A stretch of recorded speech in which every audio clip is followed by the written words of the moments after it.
السلام علیکم ورحمۃ اللہ وبرکاتہ۔ جی آج ہم جس موضوع پہ بات کریں گے وہ مرزا مسر جان جہاں کو ولایت کیسے ملی، ولی کیسے بنے۔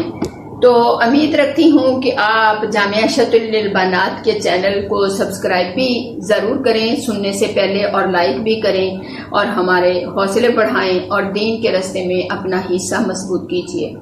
تو میری عزیزہ مرزا مسر جان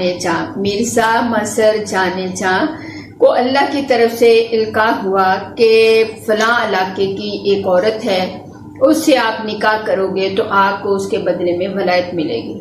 اب اللہ کی طرف سے القاء ہوا تھا، کیونکہ جبرائیل علیہ السلام تو ہر کسی کے پاس پہلے نہیں آتے رہے یا اب آتے ہیں، تو اللہ ہی کی طرف سے جب ہم دعائیں کرتے ہیں کہ اللہ میرے دل میں ڈال دے یہ میں کام کیسے کروں، یا محنت کرتے ہیں اللہ یہ مجھے کیسے ملے گا، تو اللہ دل میں جو ہے وہ خیال ڈال دیتے ہیں۔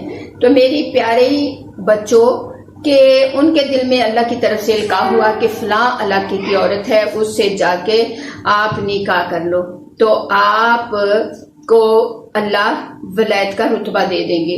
اب وہ اس علاقے میں گئے، جس طرح اللہ کی طرف سے اشارہ ہوا تھا، اس کا پوچھا، اس کا نام پوچھا، تو لوگوں نے بتایا یہ تو اتنی بدتمیز عورت ہے، اتنی زبان دراز ہے کہ بندہ بس سانس لینا بھی مشکل ہو جائے۔ اب آپ اس سے اتنے پیارے ولی ہو، یعنی اتنے اچھے انسان ہو، اللہ کے قرآن کی محبت میں اور سنتوں کے مطابق زندگی گزارنے والے، تو اس عورت سے نکاح کریں گے۔ لیکن وہ اپنی بات پہ پکے تھے، کیونکہ اللہ کی طرف سے القاء ہوا تھا۔ انہوں نے کہا ہاں جی میں نے اسی عورت سے نکاح کرنا ہے۔ اب جب پتہ کیا اس عورت سے وہ سبب بنتے گئے، ماتحت الاسباب، اور نکاح ہو گیا تو کوشش کے ساتھ۔ تو میری عزیزہ جب نکاح ہو گیا تو واقعی پہلی رات اس عورت نے اپنی زبان درازی کے جو اس کے چرچے سنے تھے، اس نے ویسا ہی معاملہ کیا۔ اتنا داڑھی والے پھرتے ہیں، نکاح کرنے آیا ہے، پتہ کسی اللہ کے قرب تک، اللہ کے ہاں ولیوں تک پہنچا دیتے ہیں۔